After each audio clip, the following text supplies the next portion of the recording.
Then, editing handles will appear at each corner and the center of each edge as shown in the image.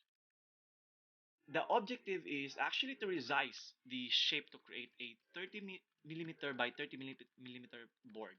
The coarse visible grid is 25 mm, 5 times the snap grid, and the fine visible grid is 5 mm. Now this can be used as a guide.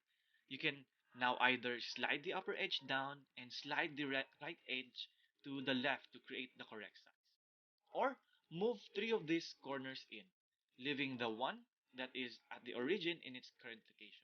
And then next, to slide the upper edge down, position the cursor over the edge, but not over a handle. When the cursor changes to a double-headed arrow, click and hold, then drag the edge to the new location so that the white cursor location is 30 mm on the status bar as shown in this image.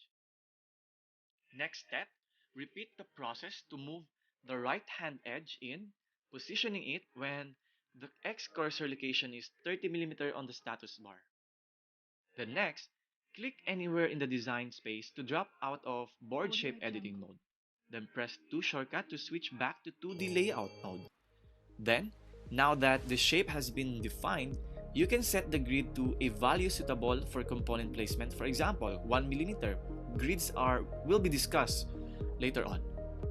And then lastly, save the board locally.